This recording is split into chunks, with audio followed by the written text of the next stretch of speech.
Cause if you like the way you look that much, then baby, you should go and fuck yourself. That's exactly what Shakur Stevenson is right now singing to the WBC.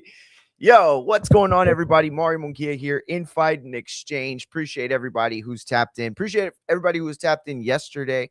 And also I appreciate the 300 plus of you that were here on Saturday for the 10-hour, 50-minute live. That's right. We were live from 1 p.m. basically Central Time till I think it was like just after midnight, almost just after midnight, I think. But yeah, we were live for the Royal Rumble. We were live for the ring card, the Zaya's card, so tap in, follow the channel, and make sure you are subbed on all the platforms. Right now we're live on YouTube, Twitch, X, IG, and TikTok in about 30 minutes. This isn't going to be a super long show, okay? We're going to stick to the script this time. I've gotten some of y'all's messages about going off on tangents, and I'm going to watch that today, all right? But yeah, we got breaking news. All of this is like just happened within the span of like several hours. Let me see. Hold on. What is it?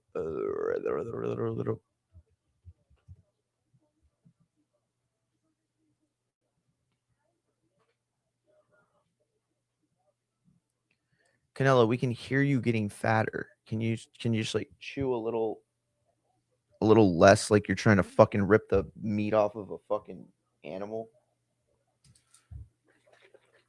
All right, guys, just gonna get my protein set. All right, let's do that, and then we'll jump into this whole thing. To stevia, calm down. It's not sugar. And hey, I appreciate though, for real, y'all that been watching my sugar. Everybody keeps commenting like they think I'm drinking like Dr. Peppers in the background all the time now. Did it one time.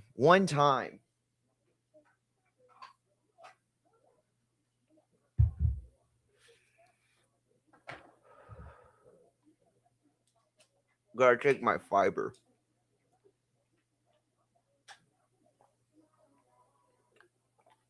La la la la la. All right, guys. So, boxing topics today, except one wrestling. It's the road to WrestleMania. So if you're a boxing fan or MMA fan that watches the show, y'all need to understand that it's road to WrestleMania. So wrestling is just gonna pop up, right? Like when Canelo comes back to fight, or when the White House, like the UFC White House happens. It's probably gonna bleed into some of the other stuff because it's so huge. But right now, the biggest thing going on is Shakur Stevenson, who beat Teofimo Lopez just this past weekend on the Ring 6 pay-per-view card.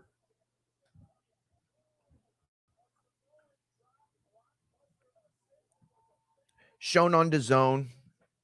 Yo, by the way, y'all want to hear something funny? I was like, oh my God, Zuffa Boxing is following me on all platforms. I was like, holy shit. They just like went and found all my channels. That's crazy. And then Supermax was like, hey, you retard. That's not Zuffa Boxing. That's Zuffa Boxing's Reddit channel. Upfront Boxing. Shout out to Upfront Boxing. Shout out to Zuffa. Shout out to the follows. We appreciate it. You got me a little horned up. I'm not gonna lie. I jumped the gun a little, but it's all good and fun. Oh, so we're just gonna like talk. So we're gonna watch this in a little bit. Deontay Wilder, listen to me right now. He's a menace. He has mental issues. He's psychotic. He should not be fighting at all. This guy is like dangerous. All right. That's not at all what I said. My bad, Mex. Shout out to Mex in the chat. Listen, we're gonna watch this fucking dude Wilder, who is fighting Derek Chisora. He had an interview with Simon Jordan. If you know them from Talk Sport, yeah, he's fucking crazy. He is crazy, dude. This guy is psychotic. Okay.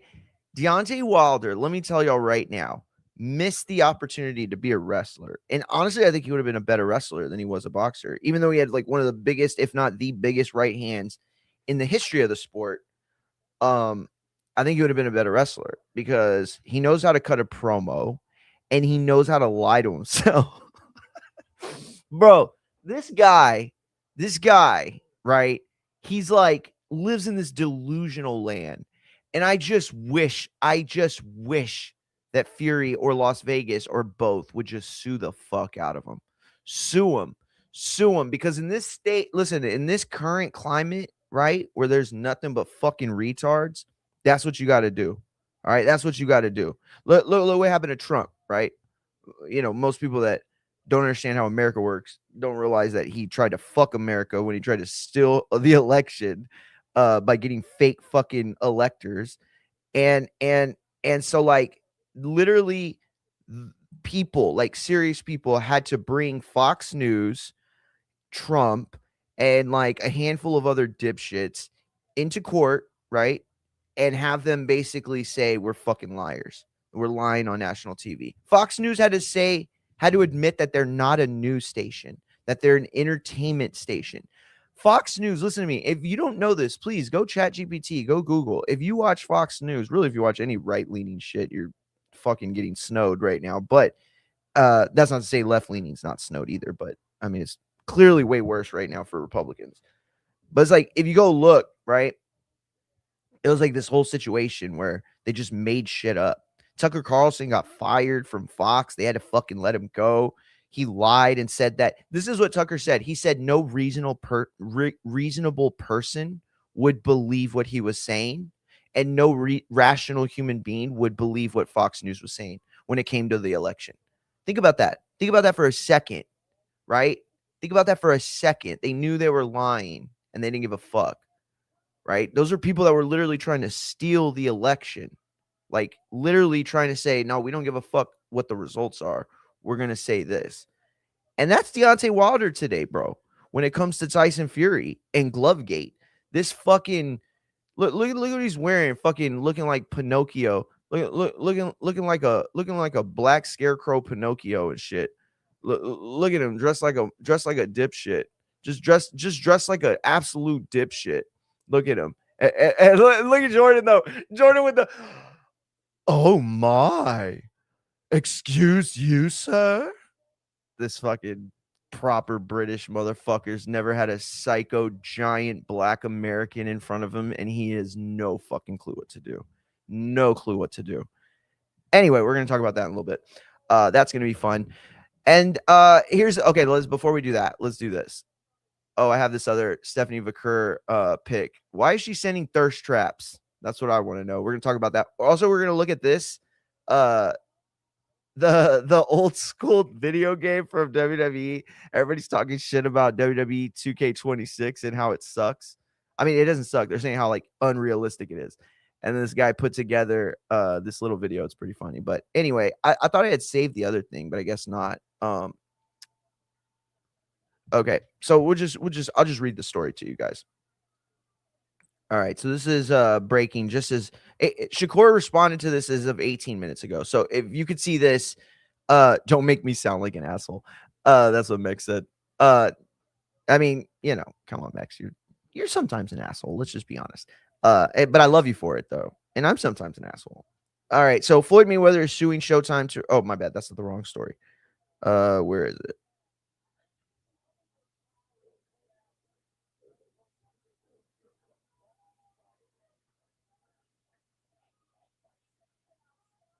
Where is it? Where is it?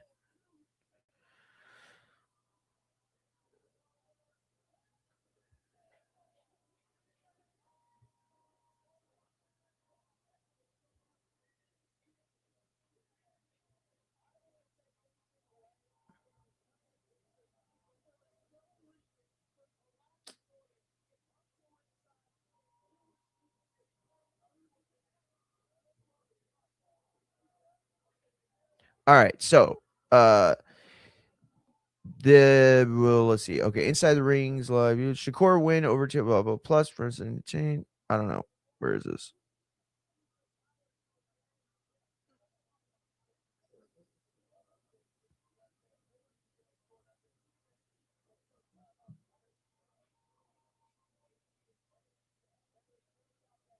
Where the fuck is it?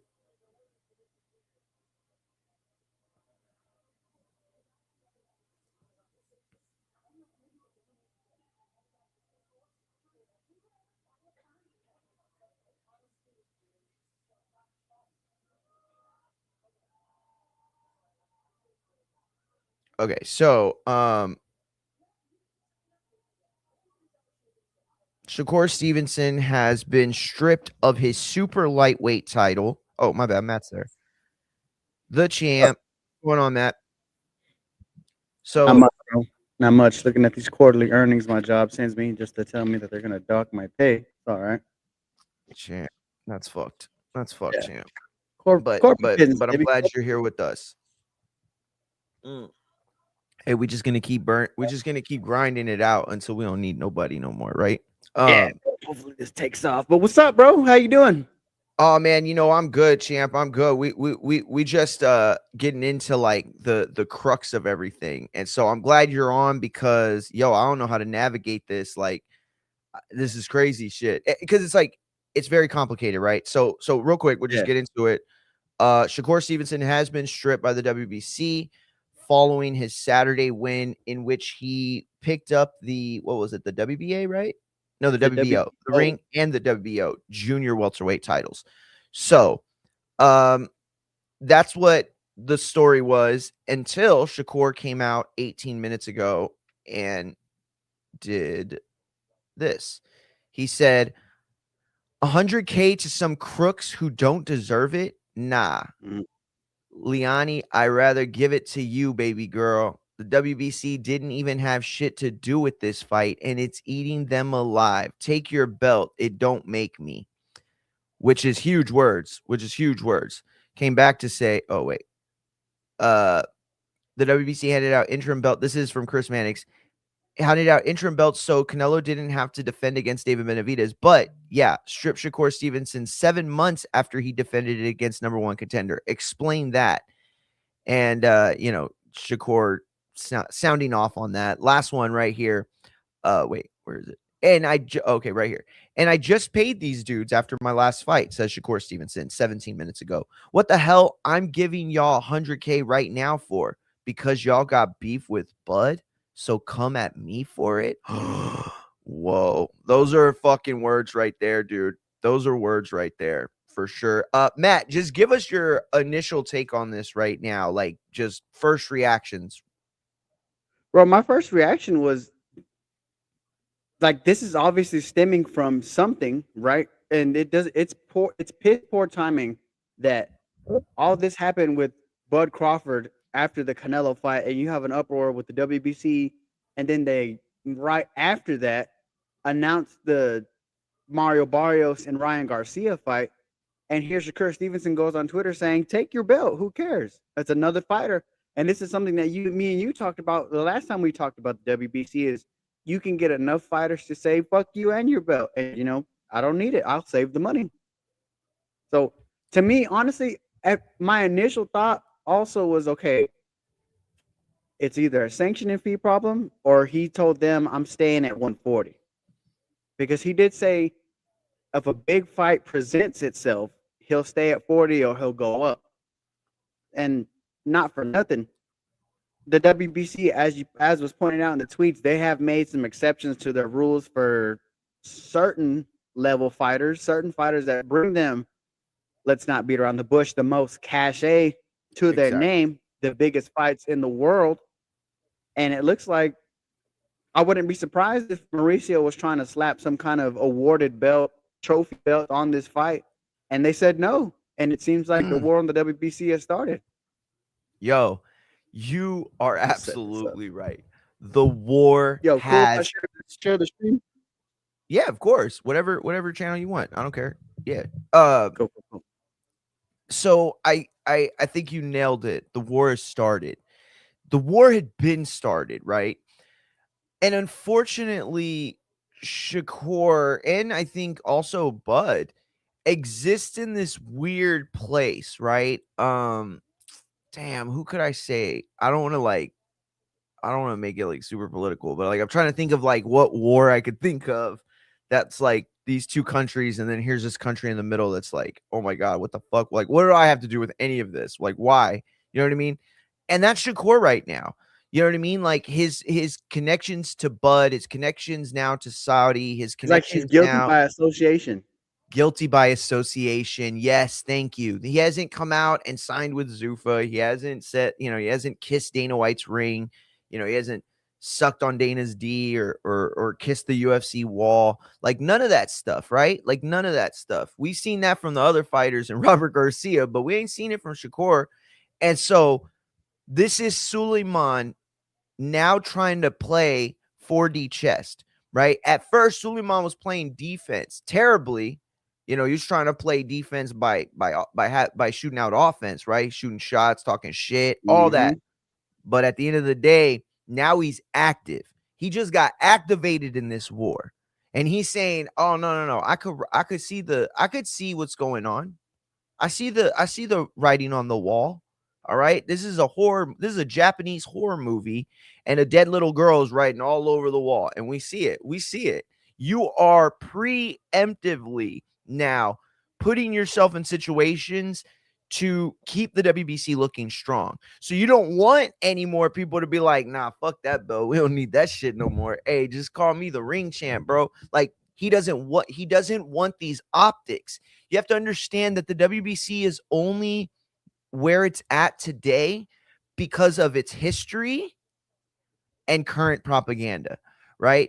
As long as you tell people what you want them to believe, at some point they'll believe it. We keep hearing the WBC is this historic thing, and it is. It has a lot of history, but the Ring Magazine belt was the one created in 1922.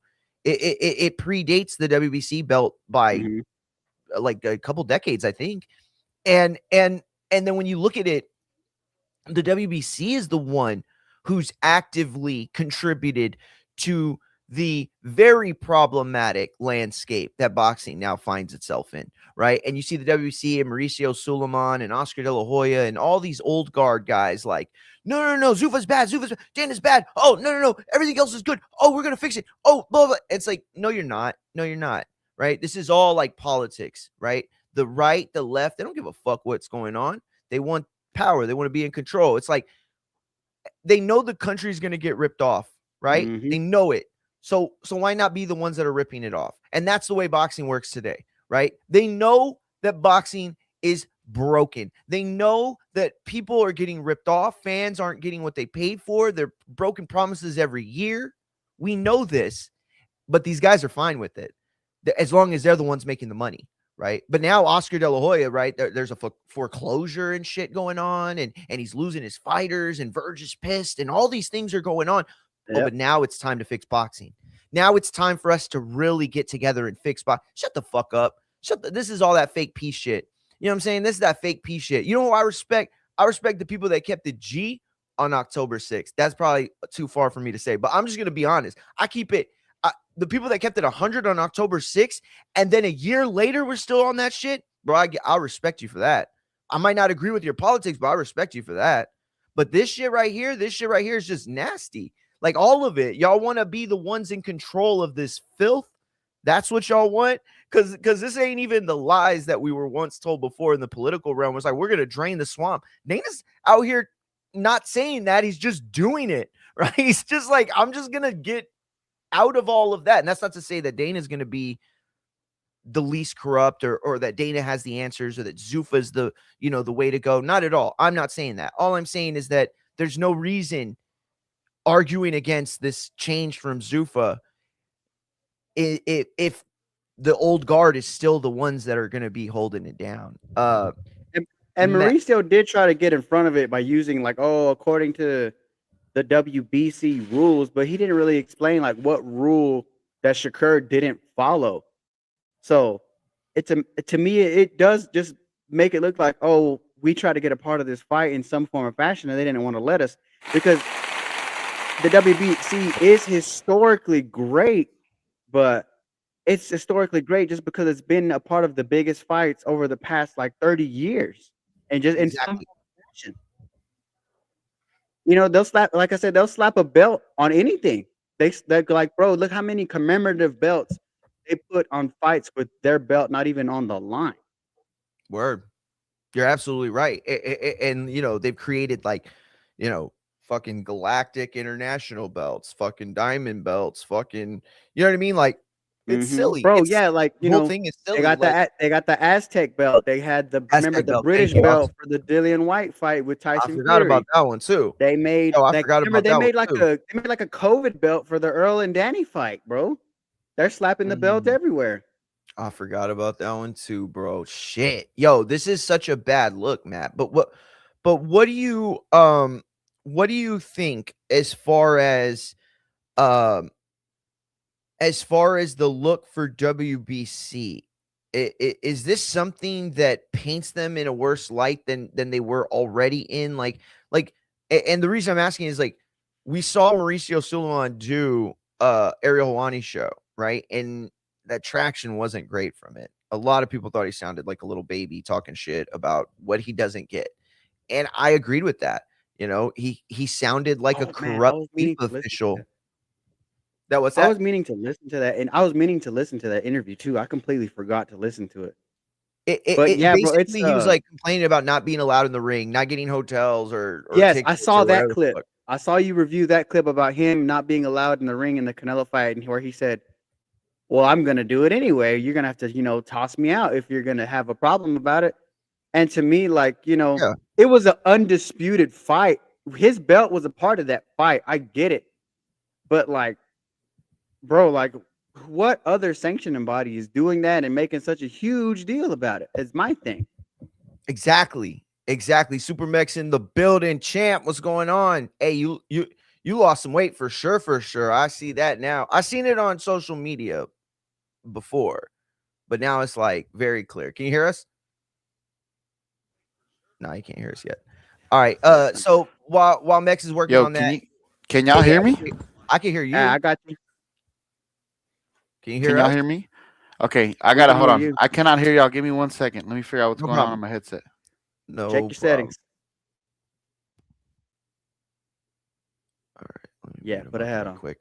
Yeah, so anyway, the thing is, oh, here, Justin, shout out to Justin Owens, the champ.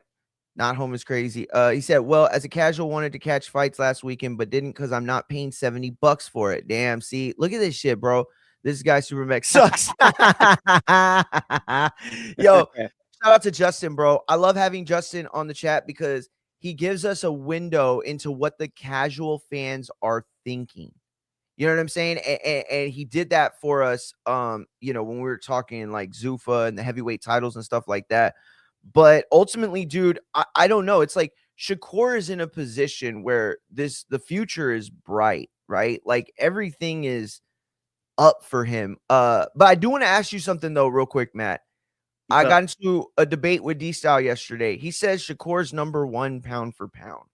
He says that Mm, Shakur that pound for pound should be based on what happened now, like where we're at actively. So it's like, can you say that Terrence Crawford's still like that guy, right? Or Usyk, since we haven't seen him in however long or whatever, right? Like all that is how he framed it to say Shakur beat the best possible opponent by the farthest margin. So it wasn't just that he beat Tio, it was how he beat Tio. What do you think about that? yeah. I wouldn't put him in the number one position Me neither.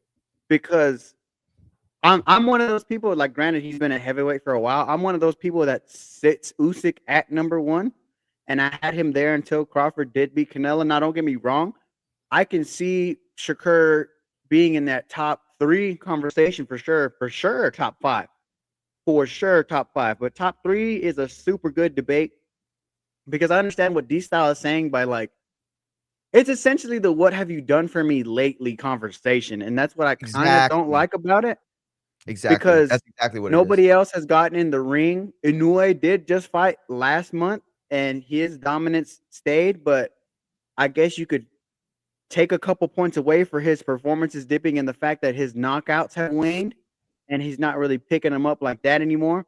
And at the Great. same time, you want to talk about another person who's dominating in the sports world and dominating in his division, unifying titles, and I believe in second division. Bam Rodriguez is also putting on stellar pound for pound performances, but don't get me wrong. Shakur Stevenson being a 4 division champion by beating the man at 140 pounds. And we were all having this conversation that who has he fought? This is his biggest opponent. This is going to be his biggest name of his career in Teofimo Lopez and the way that he did it. And I guess that's where you can put the bonus points by a lot of people saying he 11-1, 12-0 that man. It was a Mayweather-esque performance by Shakur Stevenson to where it looked flawless. It looked impeccable. His defense was impregnable, to quote Mike Tyson. Love it. Love it. Good job. And I have never, even in the Cambosos loss, right? Even in the unsteady performances from Teofimo, I've never seen somebody beat Teofimo or even perform against Teofimo like that in his entire run at 140 and 135, bro. And Well said, bro. like that Well was a said. big time performance. And don't get me wrong, I said, Usyk is just for me because Usyk was a cruiserweight and he was doubted. Everybody thinking he's so little, but think about it, bro. You stopped Dubois, you beat him twice, you beat Fury twice, you beat AJ twice, you beat Chisora. Who's got a better resume than that at a higher weight class? Like, and don't get me wrong, Shakur's got a long way to go and he can keep going. And this is a hell of a win. But I want to see what he does next. But for sure, top 5. Top 3, let's start the debate. I like that. I want to ask you though, because we didn't get to talk about it before we get back to that topic, and then move on to the Floyd. Tio's dad came out, right? Oh, Max is back. Tio's dad came out, right? And he said that basically, basically just talk shit about his son. That's basically what he did for like half an hour. Yeah. He was like talking shit, or not half an hour, but whatever, however long it lasted, right? And a lot of people criticized him because he was talking about how Tio didn't follow this master game plan he had. But the entire fight, all we ever heard from him was, "Hey, throw more punches, bro!" Like over and over, like just hit spamming him. that comment. Hit him. Do you feel like Tio got like did his dad fuck him?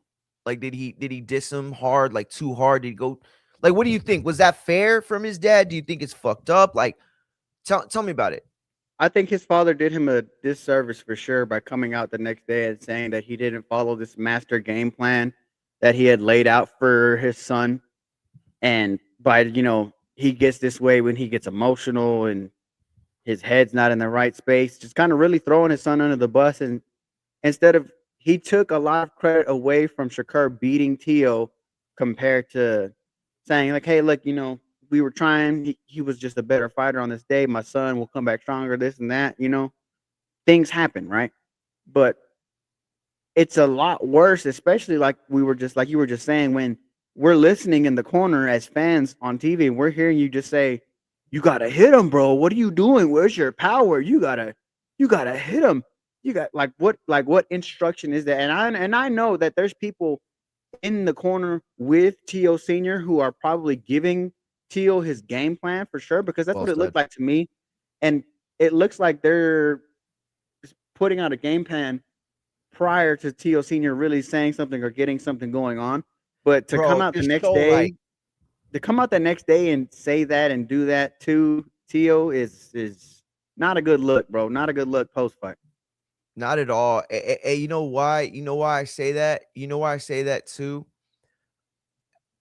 It's because, like, you're Teofimo, you just lost, right? And as a man who wants to win for his family and do better, and you and I had a great conversation on Monday. By the way, if you haven't tapped in, go to Talking Sports Radio. Matt talks literally all sports. My man's tapped in for this Super Bowl this weekend. He's going to give it props out tomorrow. So make sure you're following him there. But I want to say that we had a conversation, right, about like family and about all this stuff. I can't ever recall seeing a father be so quick to throw his son under the bus to keep his own manhood. See, because both of their manhoods were hurt that night, right?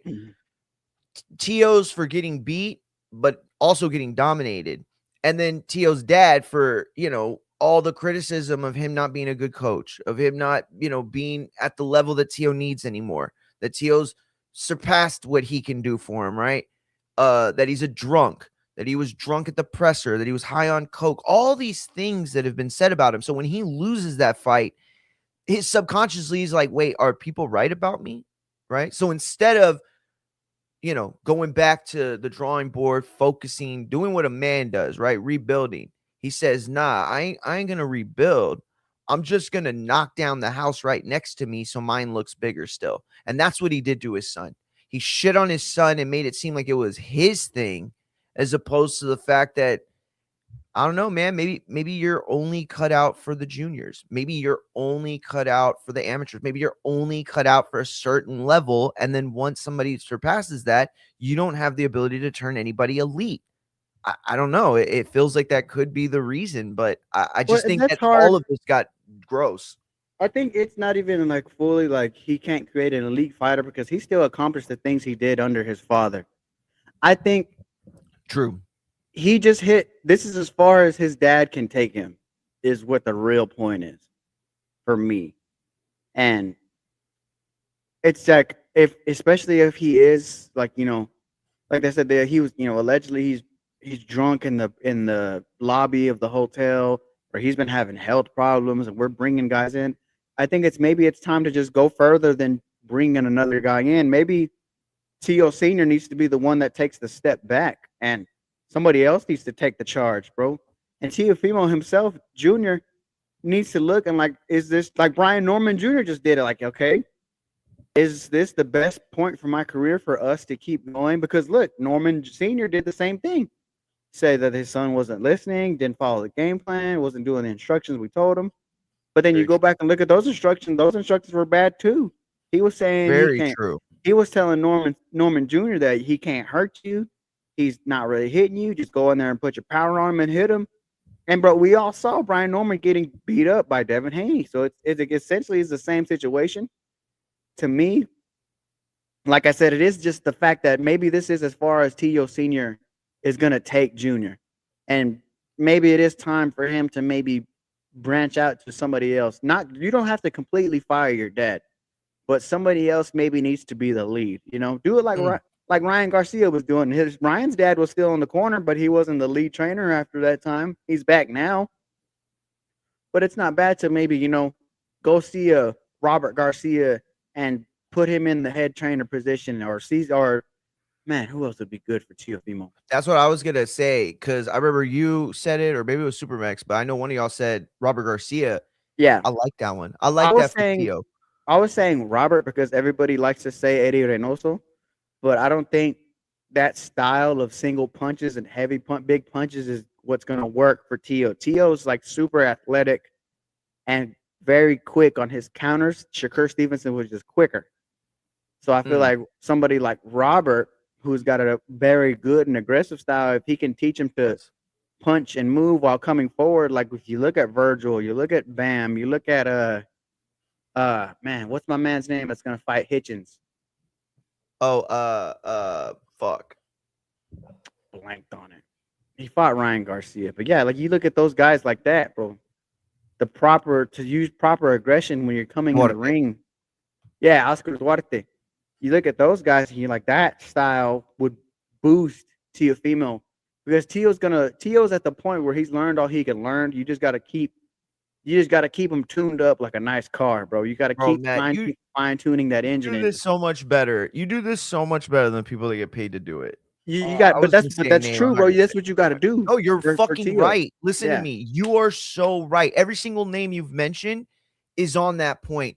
One person that is probably nobody will agree with me, or maybe not. I think he's so underrated, and he's so underrated I can't even remember his name. Not Boo Boy, but the other guy that came from the wild card, under the tutelage of Freddie? What's his name? Yeah, Freddie. What's the guy's name? He's an Asian, or he's a Filipino. He's real small. Fuck, my brother loves this dude. I don't know his name, but I know exactly. But you know what I'm talking about, right? Yes, I know who. Yo, he kind of looks like my brother. I swear to God, my brother looks real Filipino. But man, what's his fucking name? It's gonna bother me, but oh well. Yeah, so not Boo Boy. I'm not talking about Boo Boy. I'm talking about the small one that's with Freddie all the time. Mm-hmm. He was in like the documentary. That guy, I think has a very fine-tuned understanding of the boxer puncher style. And Yeah. not only that, I think he understands how much more you can get from it, right? To me, the boxer puncher style has always been the most versatile style, right? Of all the styles, everything falls either farther to the left or the right of that boxer puncher style. And so, yeah, I think that's a great point. Listen, we're going to move on to the next topic, and Super Mex just in time. Hopefully he's got the audio set. Mex, can you hear us? Nope. All right. That's all right. So anyway, we're moving on to the next topic. Matt, Floyd Mayweather Jr. is suing Showtime and Espinosa for a whopping $350 million. A whole lot of money. Whole lot of money. 340. Sorry. 340. He's also seeking punitive damages. Okay. Now, a fighter suing his ex-promoter, ex-manager, ex-network is nothing new. In fact, it almost feels like you're a little late on this, Floyd. Like, where were you? Where have you been? Why haven't you already sued? You know what I mean?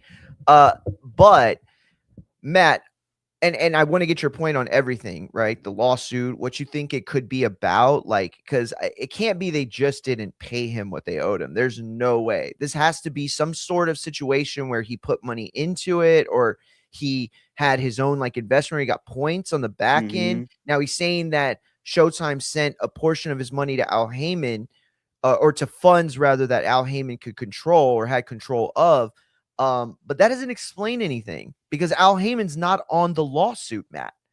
So if Al Heyman misappropriated your funds, which is what Floyd is saying, why are you suing only Showtime and Espinosa? It's weird.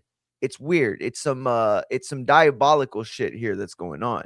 But before you go, I want to just give you this context.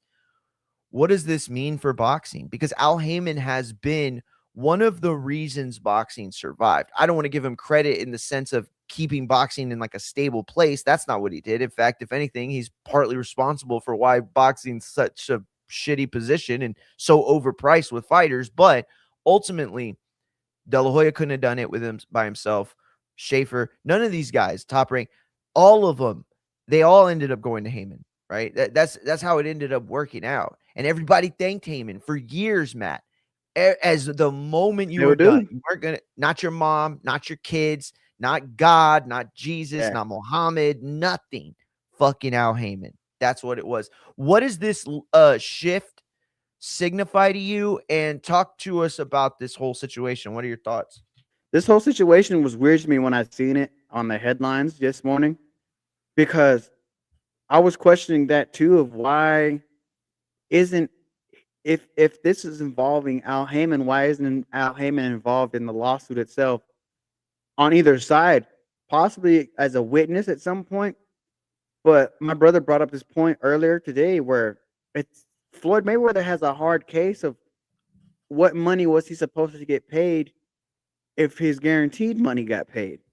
And you're going to have to reveal a lot of the books of the PBC good call. From the back end. Good call. Because remember, like he pointed this out, like remember Floyd in those two fights, I believe it's the Pacquiao and the McGregor fight that are in question, where he's showing the check at the end of All Access at the end of the fight, at the end of the night. He's like, "Yo, you ever see a check for $100 million? Boom, there it is." Now, this kind of makes it worse for why Steven Espinosa is a little weasel, like he was being called. Because if it's a lot of money that's being misappropriated to where I gave it to Al, or we gave it to the network, or we gave it to somebody, that money's somewhere if Floyd is missing it. And it goes back to the thought of, maybe, is Floyd hurting for money at that same time? You have to really question a lot of these things, bro. But to me, Al Heyman can't really get sued because he's just an advisor. He's not Floyd's actual manager. He's not Well, really doing business with him. That's But a good point. what could really be done without Heyman? But to me, if I'm Showtime or I'm Espinoza, let's see the deal with the PBC, or let's see your deal with whoever you promoting with, and let's see these back end deals. What pay-per-view points or what? Because we all know Floyd was getting pay-per-view, he was getting the concession, he was getting part of the parking, he was getting the fucking lights and the LPNL that was going on for the damn place. Floyd was doing everything. yeah, but so what you got to understand is somebody's already gone through the Al Heyman contracts, and he's Who's pretty that? much got airtight contracts, which is why he can't be included in the lawsuits. So Heyman is pretty much untouchable by either side. That's why he's in the situation where they're just Damn, looking that's at crazy. Showtime and Floyd. And something I did look up today in preparation for this is the fact that Floyd has a history of Floyd has a history. He sued Top Rank for this very same thing back in '08, which was years after he left Top Rank. He had already been doing the thing with Golden Boy and Oscar. So this isn't anything new for Floyd. This is kind of on par for him. And, you know, it's kind of suspicious how you don't notice hundreds of millions for nearly a decade. Exactly. Yes, thank you. That's to me the biggest thing of all this, right? It's that, hey, wait a minute.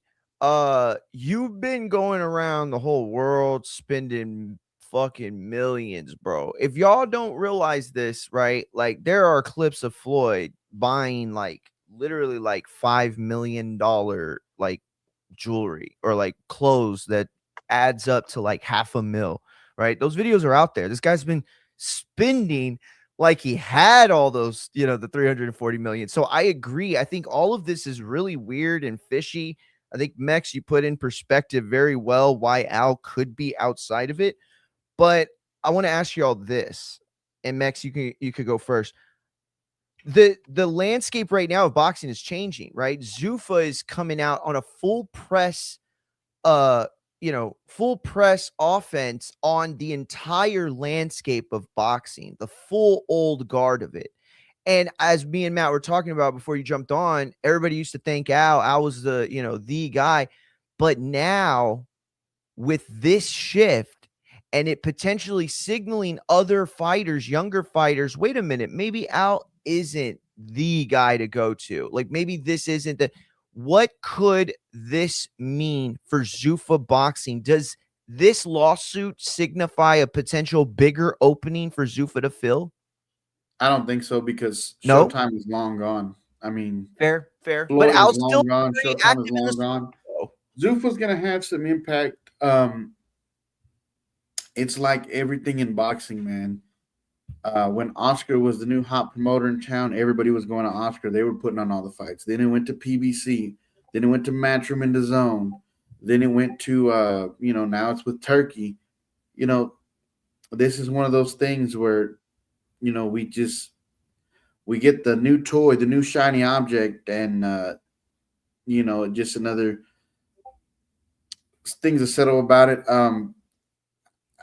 Because for Zuffa, there's a lot of turnoffs for the traditional boxing fans. Like, I'll tell you the biggest turnoff I've seen on social media, on Twitter, just in people I've talked to is the people in boxing know how much money and how much it affected the UFC fighters when you weren't allowed to get sponsors on your shorts anymore.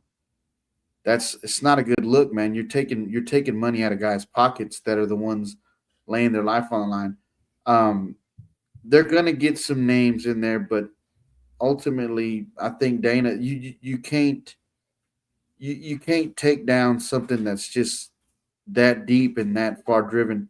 You know, you look at Shakur and the issue with the WBC and Bud, right? But keep in mind, just a week ago, Bud was, calling for the WBC to give Lester Martinez a title shot, the same belt that he said wasn't worth shit. So, Damn, good call, bro.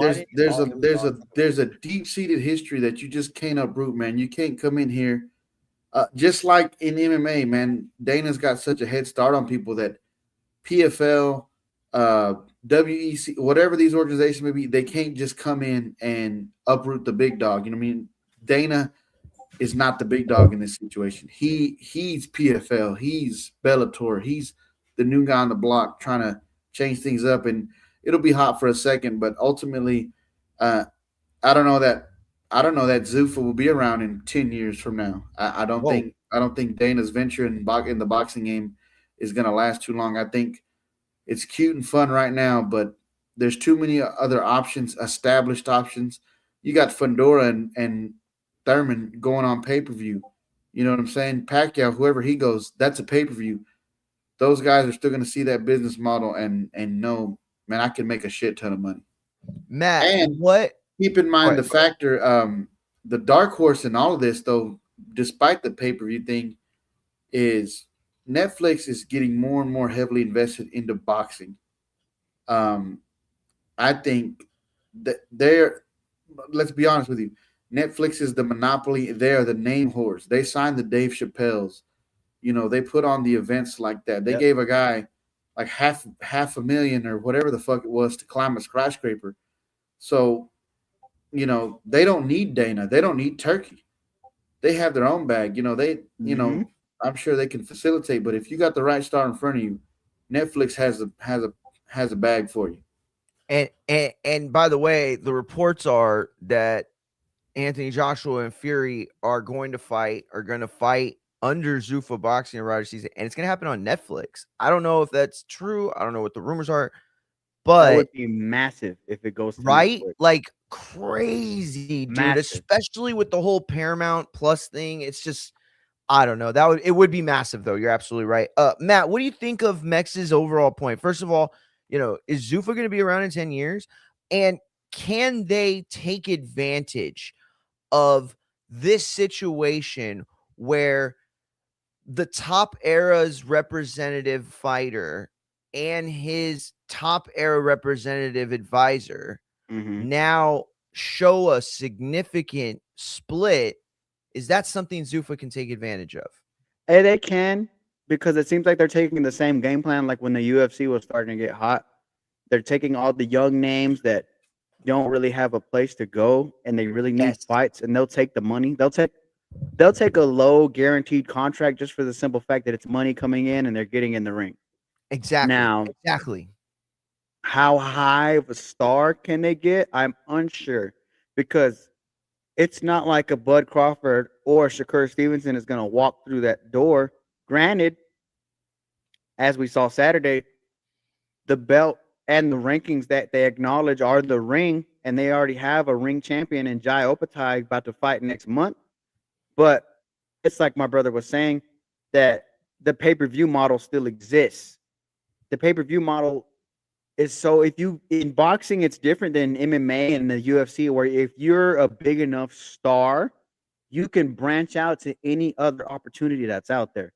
Like we were just saying, even if it's not pay-per-view, if you're a big enough star and Netflix comes calling with anything, look how much money they're throwing out there. I'm among one of those people, because the NFL has their media rights negotiation happening in the next 5 years, that Netflix is eventually going to get the Super Bowl. And there's no telling what dollar amount they're going to be willing to put on everything. Look at everything that they're buying up right now in movie studios and Warner Brothers. There is too much of a market that exists today where, as a fighter, you don't have to be stuck to anything. And look how many fighters can get their way out of any contract, are willing to sit. So I think it'll be around as long as they want to put money into it. But there's still too many avenues, and I don't even think there's nobody that they can absorb to put more power, because that was another thing that they did with the UFC. They absorbed the WEC, they absorbed Pride, and they took their biggest stars and mixed them all together. There's too many independent stars and fighters who have their own promotion to save themselves to be from getting stuck under a Zuffa contract.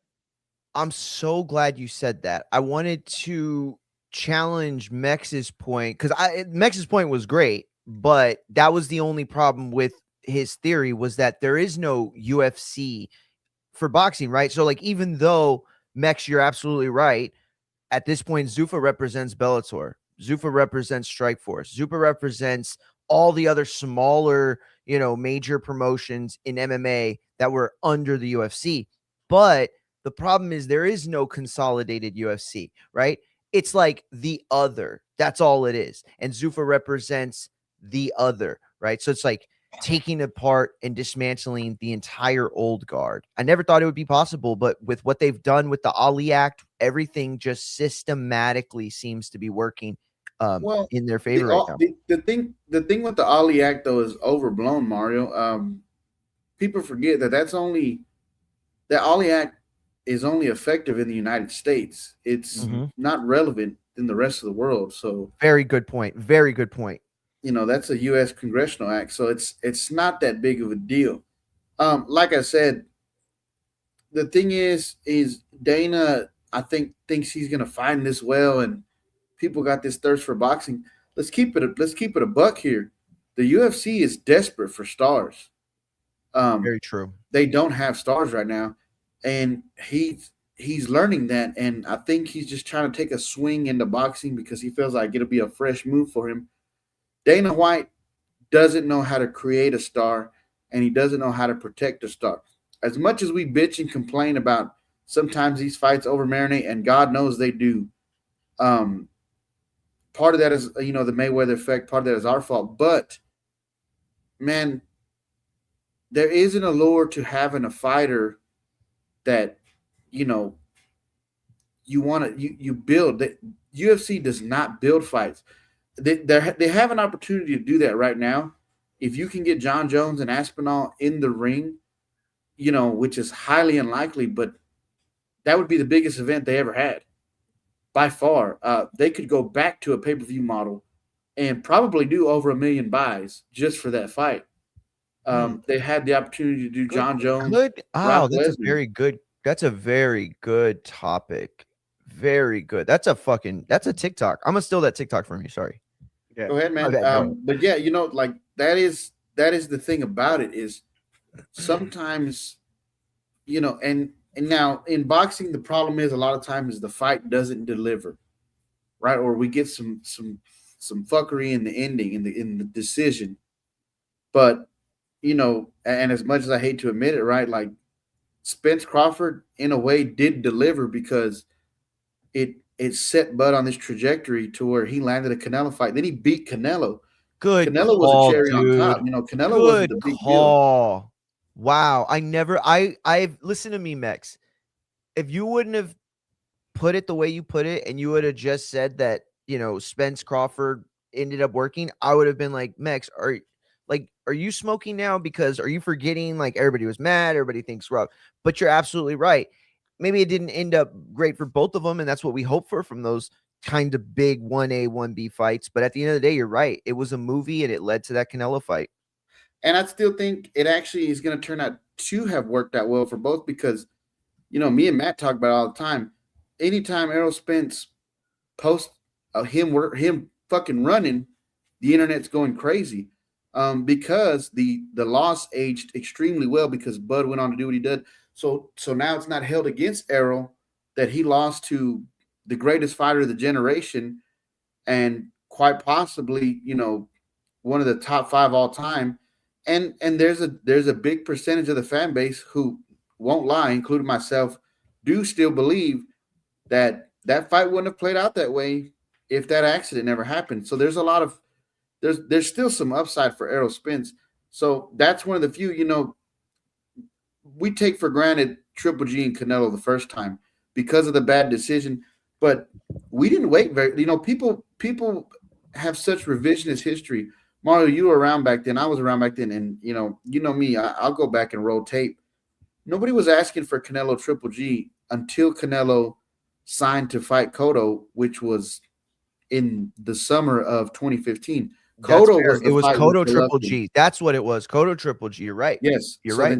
Then Canelo signs to go up to middleweight to take the title, even though it's at a catchweight set by Cotto. Canelo beats Cotto, and that was in November of 2015. They fought in September of 2017. But if you ask the common man, they'll tell you we waited 5 or 6 years for that fight. It's not true.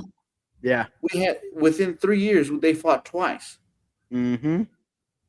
You know, Yo, yeah, the thing is, we listen to live in me. an age where people would rather take the stigma than the facts. A lot of these fight, look, we got Tank and Ryan, Ryan and Devin. We just had Shakur and Tio. These guys are mixing up at young ages. We're in a good spot in boxing, and boxing doesn't need the help.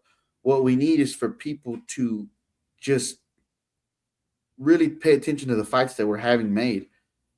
Um, you know, and people also pick and choose when they want to look at history, because when you go back to the Four Kings era, the same exact things were going on. Um, Tommy Hearns and Emmanuel Stewart for years said that Ray Leonard was ducking him and using money as a reason not to fight him. They were calling for that fight in 1978. Yep.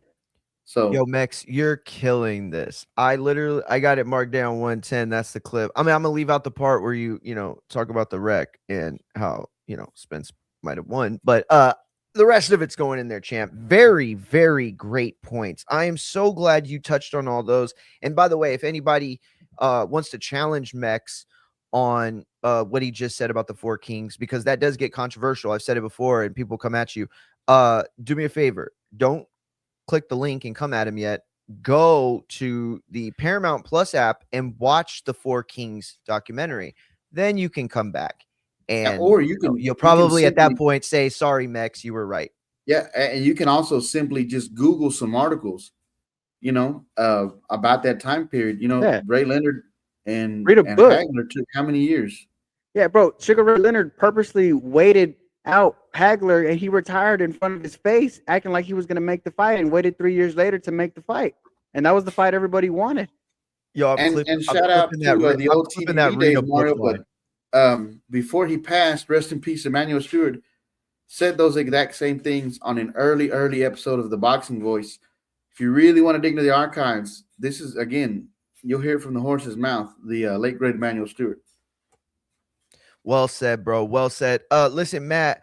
I wanna shift it away real quick back to WC. Just one last topic. On that before we go to the Joshua stuff. I want to ask it this way, okay?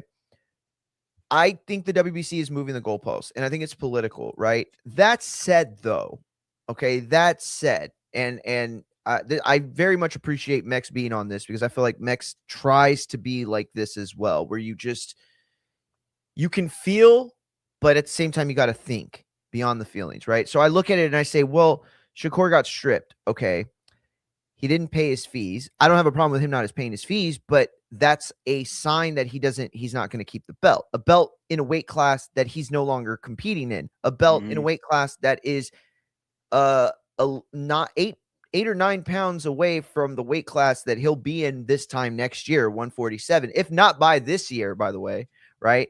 So all of that said, Shakur has other 2 titles in the weight class, right? But the WBC could have offered him a shot at the WBC title in that weight class. Your final thoughts on this? Was this political? Is it fair to have a fighter who has other titles in a weight class above hold on to an opportunity that other fighters could be fighting for? Final thoughts on this from your most rational, unbiased perception. Not trying, and by the way, I'm not trying to snow you at all. If you think this is fuckery, you call it out. Fuckery. I absolutely think this is fuckery, bro, because like we've pointed out before, there's been other champions that have had abilities to go up a weight class and decide if you're going to come back or not. I mean, look, they gave David Benavidez an interim title at 68 and asked him, okay, David, what are you going to do? Do you want to be called as Canelo's mandatory, or are you moving up? And he moved up. And look, Keith Thurman was champion emeritus for like 3 years until he came back and dropped the belt. Eventually let Danny get it.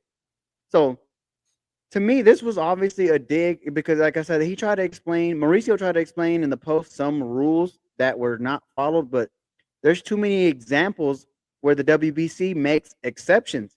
And if Shakur Stevenson's saying, well, I'm not going to pay your money anyway because we didn't want you to be a part of this fight. This fight didn't involve you.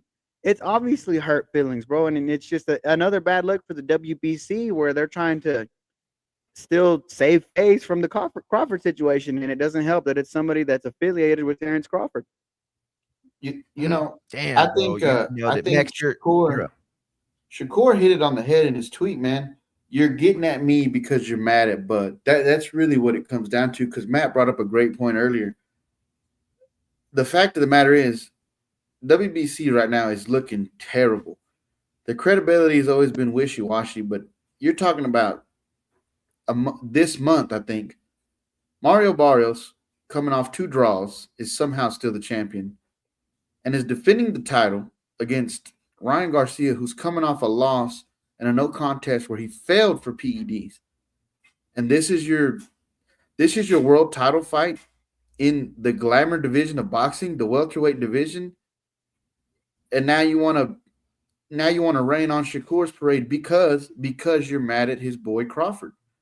Point blank period. That's what it comes down to. You're upset with Crawford, and then magically Matt, like Matt said, all of a sudden Lamont Roach is medically cleared to fight.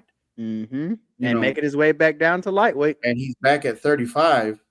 This is just, it's complete fuckery.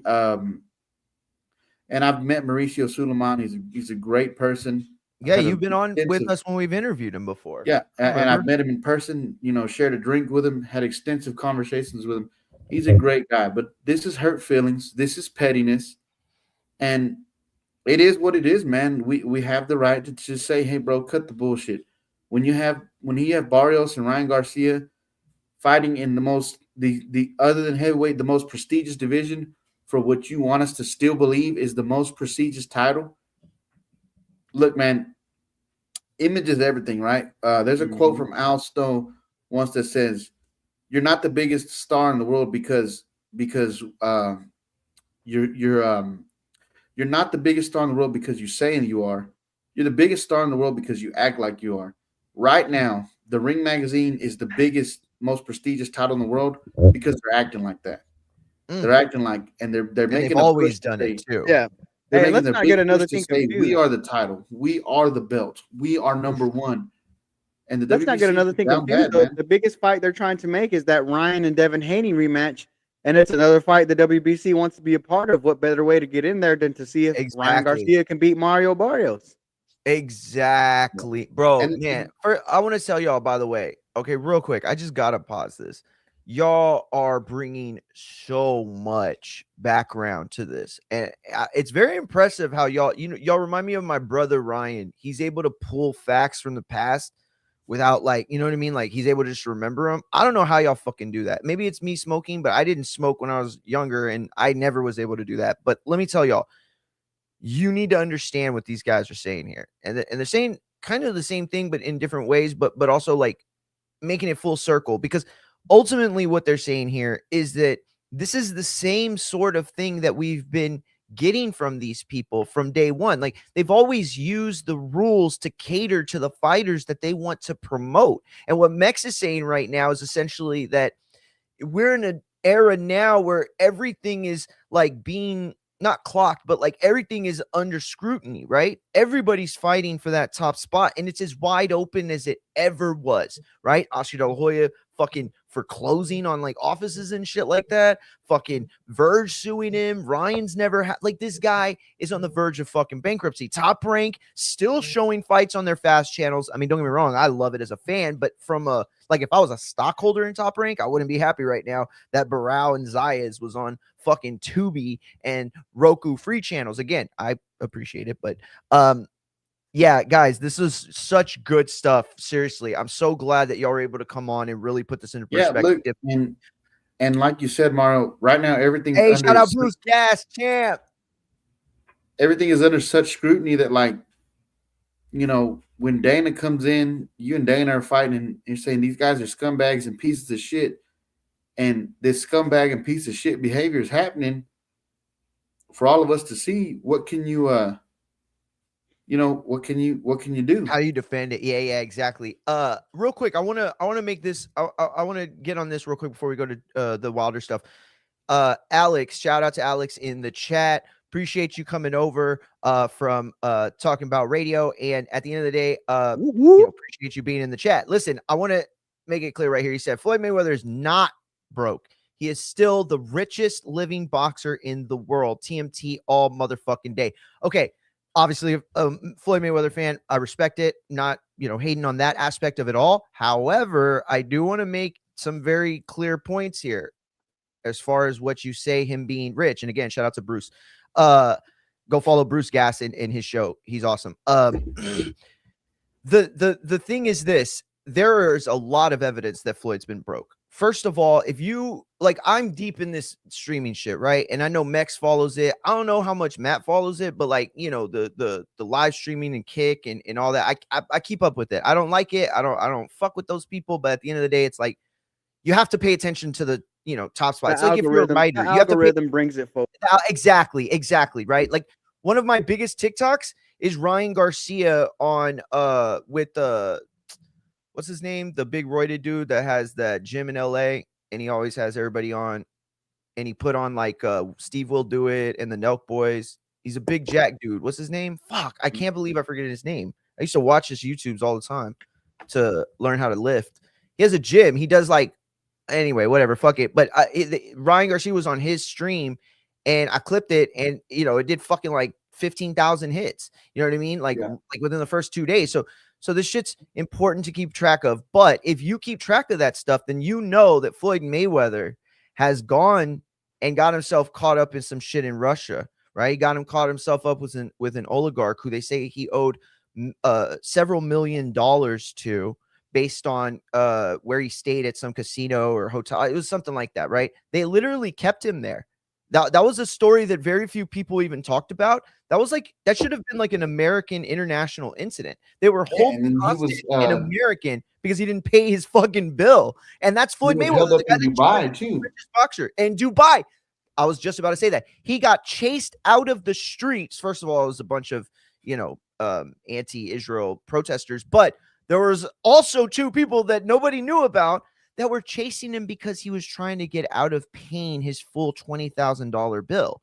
Two men, and they had to fucking call the authorities, and they almost didn't get Floyd. He literally was on his way to the airport by the time they got him, and was able to, and they were going to take him to jail if he didn't finish paying that. Like, so and let me go ahead back on this though, Mario, please do. I want to make sure this is all contextualized for a guy like Alex, who is obviously a Mayweather fan. We're not saying Floyd is broke, like Floyd is on the streets fucking begging for money. Make sure to like, subscribe. We're saying Floyd is broke by Floyd Mayweather standards. Floyd Mayweather has a very, very specific lifestyle that he's accustomed to. And by those standards, when you're not producing money, when you're not having mega fights anymore, and God, you're not even promoting. I mean, what brands do you know of that Floyd is invested in or associated with? He's not really an entrepreneur. He's just a spender. You have Girl Collection out in Vegas, which everybody in Vegas will tell you that's overrated and crap. Shout out to Sapphires and Disco Inferno. But like to maintain that sort of lifestyle that Mayweather has, that's not cheap, man. Hell no. Hell no. And your income versus your outgoing rate is tremendously cut in half when you're not actively fighting. He just announced a fight with the K1 guy for June. We've been hearing supposedly there was something with Tyson going to happen. Nothing's been said since. There was the Mayweather Pacquiao rematch. Next, real quick, you know what I heard from a source? I can't reveal who told me, but somebody with that could have knowledge. Did you know that they were actually trying to fight another guy named Mike Tyson? That they were trying to pull off a fucking stunt where they were gonna say they were fighting Mike Tyson. They were gonna fight another person whose name happened to be Mike Tyson. Now it was also like promotion of the fight. Yeah, absolutely. This was all like a stage. Like they were gonna do like a whole fucking social media thing, right? Like for the clicks. Yeah, bro. Listen, all I know is that Floyd went and kissed the wall, and that's not me trying to be racist or anything like that. I know that other people use that as a racial epithet or like term or whatever. All I know is it's how the Jews pray, and so that we know that, and all we know about fighters and athletes that go and kiss the wall like that, it's because they're in financial trouble. Like nobody is just all of a sudden like, who I really want to support? Israel, a black kid from Detroit. You just vibe with Israel now. Like, you know what I mean? That's fishy to me, bro. I'm not talking shit. I'm not trying to. I'm just saying it's fishy. But to just hang the clarity though, because I think when you say he's financially in trouble, Mario, they're thinking this fucking guy is saying Floyd Mayweather has no dollars to his name. Thank you for saying that. Yes, I'm not. That is not what we're saying. But by his standards and his way of living, Floyd is in trouble because he won't be able to maintain that lifestyle. If I make $100,000 a month, that makes me one of the richest people in the country.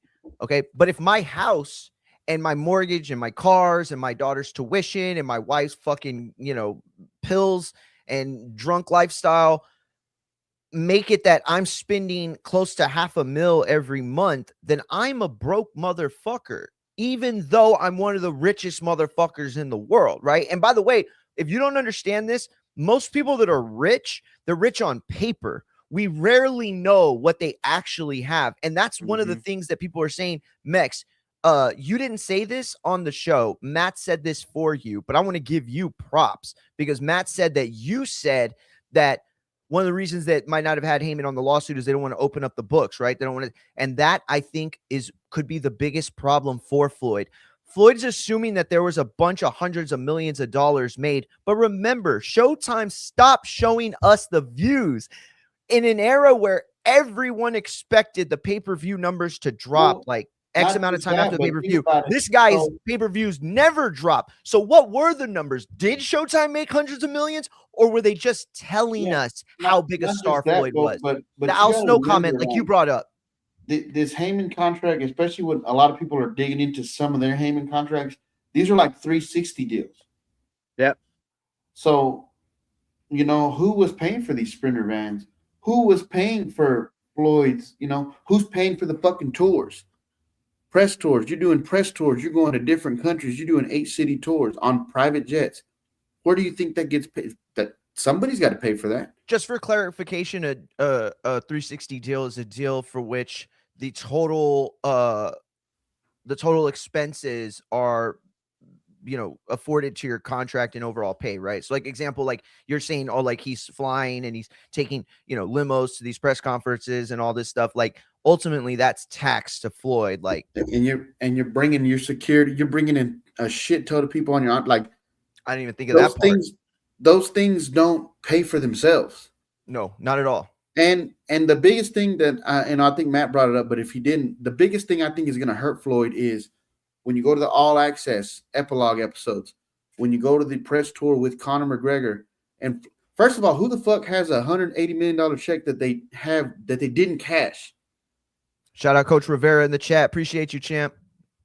If you look at the press tour, he pulls out the check from the Pacquiao fight that's from 2 years before. Yeah. Checks last, 90 days? Like, and shout out to Ness. He brought this up. Was that just for show? Was that just, hey, we're going to give you this check to flash on the camera for All Access, make it look good? Like, there's a lot of. And that's what I'm saying. I don't think this is about money that he is owed, right? Like we've seen in past where fighters sue because they didn't get the full portion of whatever they were supposed to get, right? I don't think that's what this is. And again, I don't know for sure, but it feels like based on the language, it's about him saying there was money that was coming to me that was appropriated. And now I'm seeing that it was a financial scheme. And so, or a financial scam rather.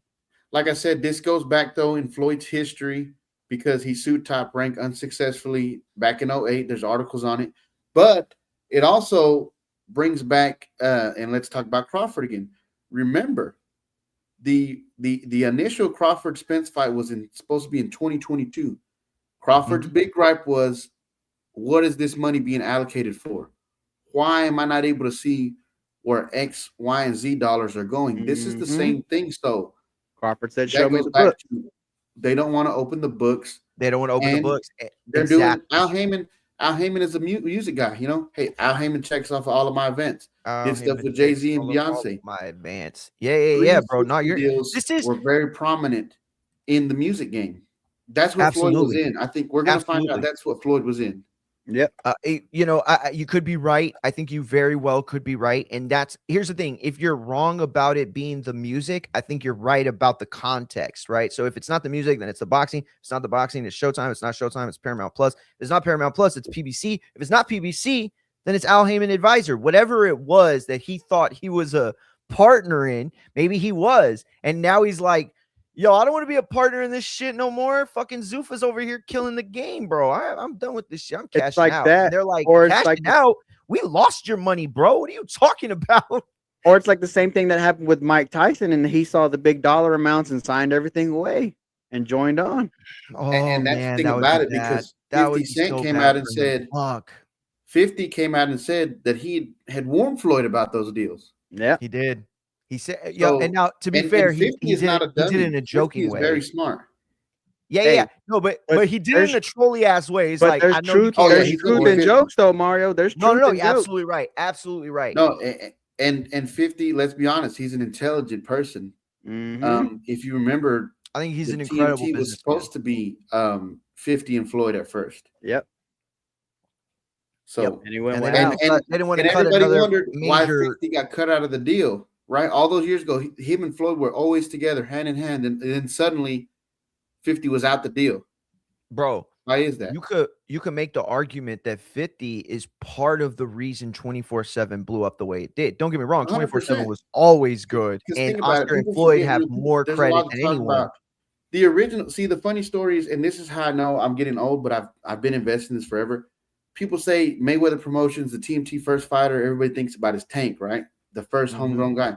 The first guy from TMT was supposed to be James Kirkland. Yep. Oh, I thought you were gonna say 50 what's his name? Cent's SMS promotion. Yep. Mhm. Mm-hmm. Yeah. That's No, how you're he absolutely landed right. the Canelo fight. But remember, they also had what was the Mexican's name? Jesse Vargas. Gamboa. They also had. I think Gamboa was a little later though, right? Jesse Vargas was first, I think, because I remember him fighting on. Yeah, they had Showbox Jesse, they had first. Yuriokis, but Kirkland was going to be their centerpiece guy. I remember. Kirkland was knocking shit loose. Hell Couldn't yeah. stay out of trouble. Hell So yeah. No, this- you're absolutely right. We never got a resolution as to what everybody just said. Oh, him and 50 were beefing, but nobody has ever known why. Does it circle back to Al Heyman? Did somebody get in Floyd's ear? Mhm.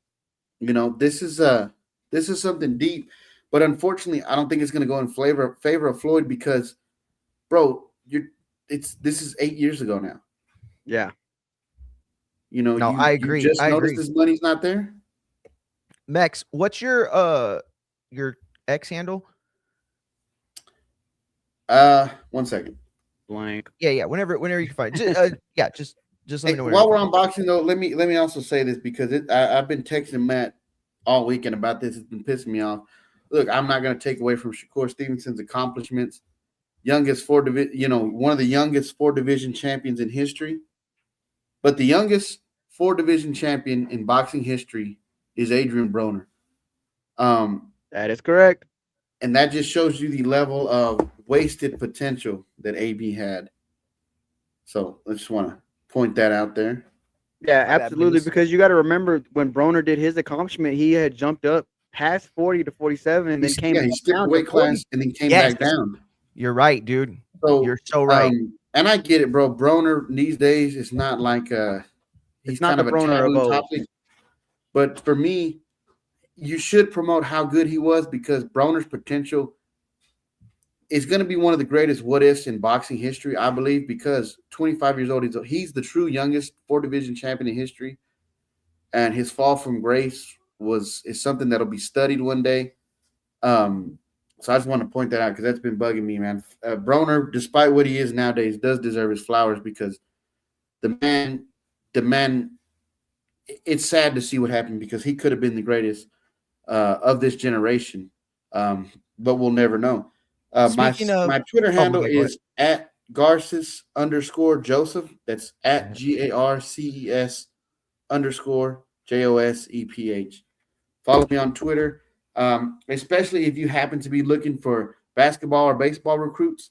I'm always reposting highlights and stats of Plainview High School athletes. We've got a great kid, Dominic Fulton, leading the way for the Bulldogs. Great scorer, can hit it from anywhere in the three-point line, can drive the lane, can dunk. So he's a senior. I think 3 years all district, going for 4. Had a potential to have some all state numbers. So follow me on Twitter, and then we have a great baseball program coming up. Yeah, guys like Seth Mayberry, Grayson McMillan, Ian Garza, tons of talent coming out of Plainview. So if you see my Twitter, you know some recruits, know some guys in the college level who can help these kids who bust their butts and have lots of talent. Send them my way and just find some of those clips and highlight the stats. Hell yeah, champ. You're the champ for that one, for real, for real. Shout out to Alex. He said, Broner best win was DeMarco. He is not a Hall of Famer. Bro, that is a good win. And so many people underlook that win because of the Linares fight. But, you know, most people don't remember Antonio DeMarco.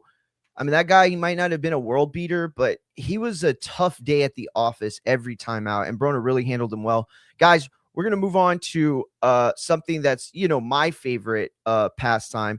And that is talking shit about Deontay Wilder. Now, if you've been following this show long enough, you know that Deontay Wilder and I are not necessarily friends. In fact, it seems like he hates me a lot.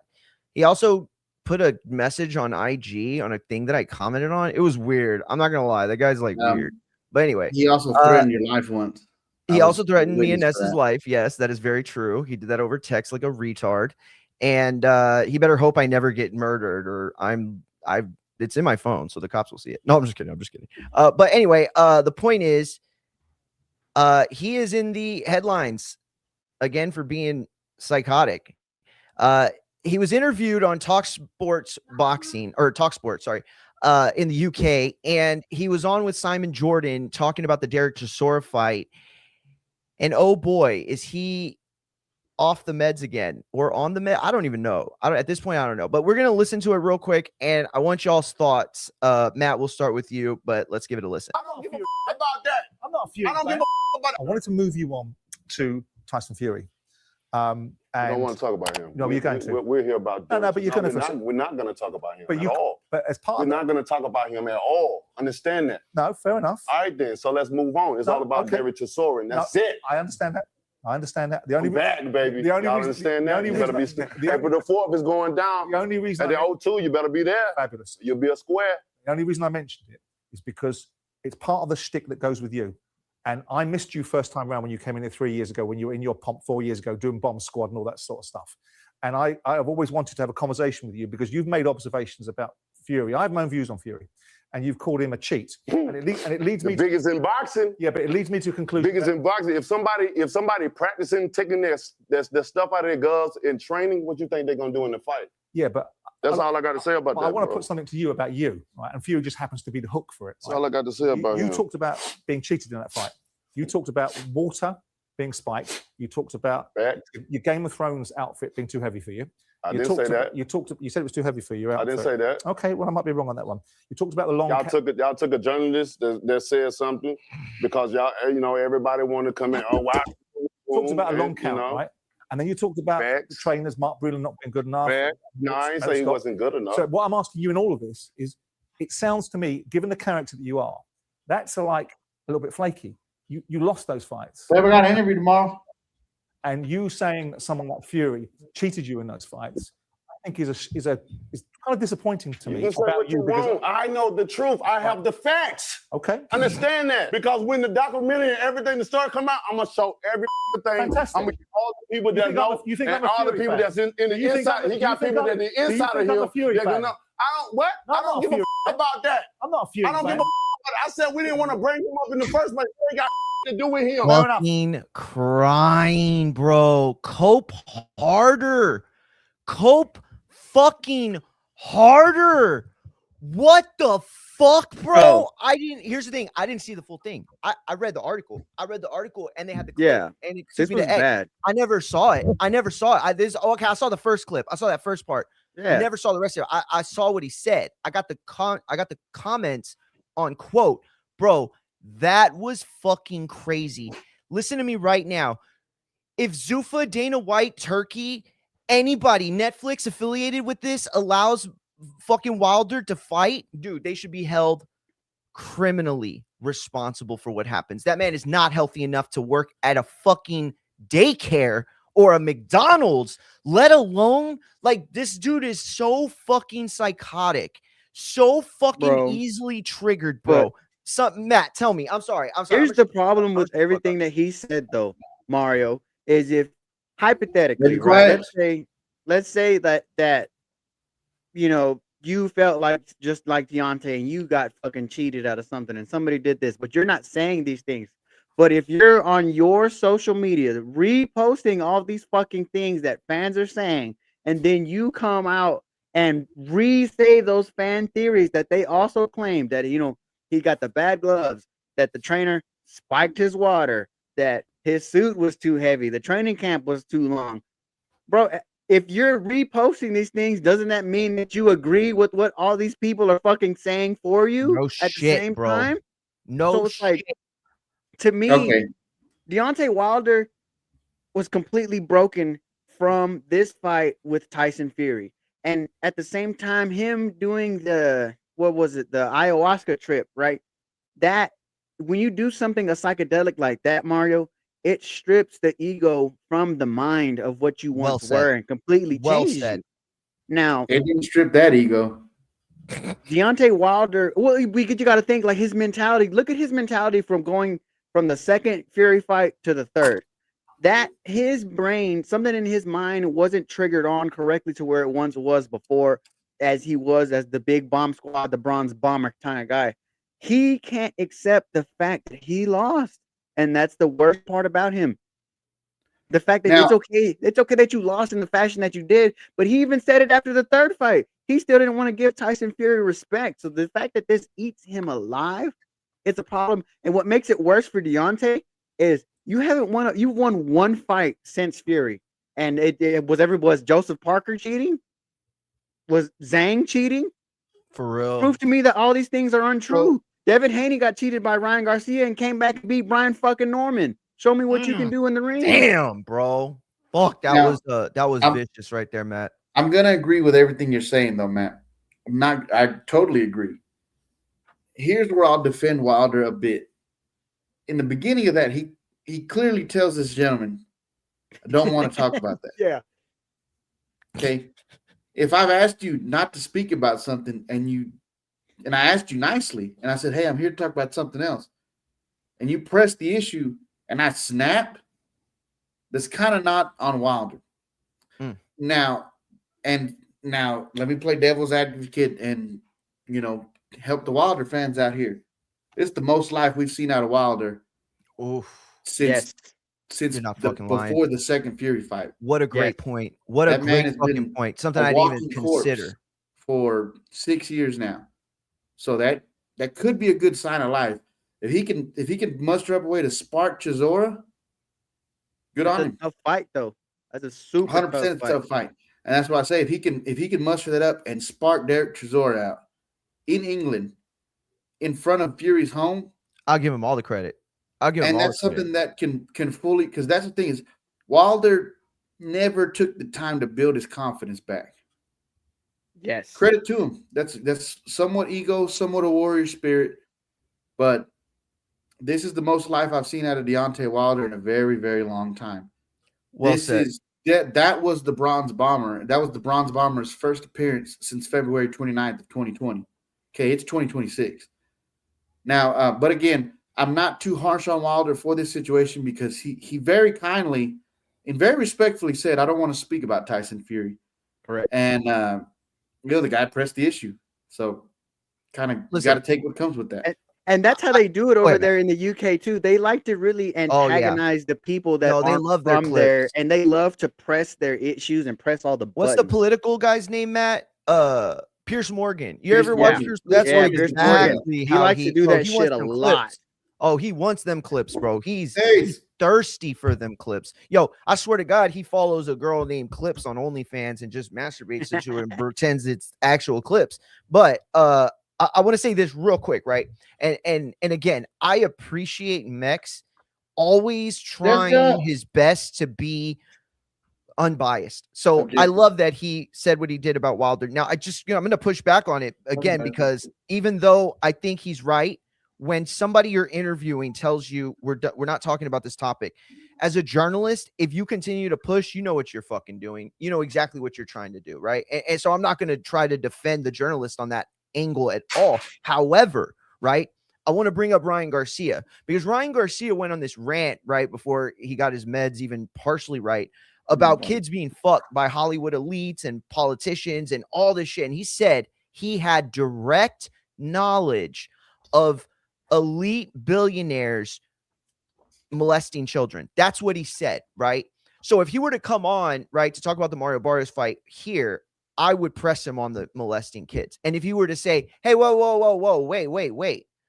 This is a boxing interview. I'm here to talk about Mario Barrios. I would say, but isn't fucking kids a really bad thing? Shouldn't that be an emergency for you to tell us? And the same thing with fighting. If you know this guy is cheating and you're sitting on this evidence to make money off a documentary, aren't you just as big a fucking piece of shit? But no, if we're being honest though, like that's a good analogy, but it's a bad analogy because it's the kids thing is way worse. But I get along the lines of what it's like it's like if Cotto after interviews would get mad because they're like, hey, but you said Margarito's hands were wrapped. Let's talk about that. And he gets pissed off. So I get where you're coming from, but it's like just when Wilder can make you feel like he's gonna do something, it's sick. The man is sick. Denise, move, quit walking around the kitchen, get out of there. The man is sick, and quite frankly, it's just sad. He's down bad right now. He's still delusional. Telly Swift's out here selling porn. It's all bad for Wilder. It's all bad for Wilder right now. Yo, by the way, let's talk because me and my wife could be a Padrino if you want. We don't mind it, or like we would, be happy to. But I wanted to tell you, I think it's a fair point. It really is. Matt, I'm gonna ask you though. Do you think Wilder should be fighting? Like I'm not asking you to make a super judgment call, right? Because we're not his doctors or his therapists or anything. But you've been a fight fan for a really long time. You've seen fighters down bad. You know what it looks like. You know what they sound like. You know how they move, and you know that at the worst of the worst, they're headed towards a really, really potentially bad finish. Should Wilder still be fighting? Is there a reason for him to be fighting? Now, Mech said it. If he starts as Chisora, that's the rebirth of a new act for him. Absolutely. But is the risk worth the reward for a guy like Wilder? What do you think? Absolutely, because for his own self, that's how he makes money, bro. This is his job, to be a fighter in the world. Number two, look at what the name Deontay Wilder did for the resumes of a Zheli Zhang and a Joe Parker. And the best crossroads, and it's not like he's taking a super, he's not going to, he is a short line away from the top fighters that could really take him out. Now, Derek Chisora is a super tough fight, but to me, like I told you, I think it was a couple weeks ago, Mario, when they talked about this fight, this is the perfect fight for both of them. Derek Chisora is at the end of his rope.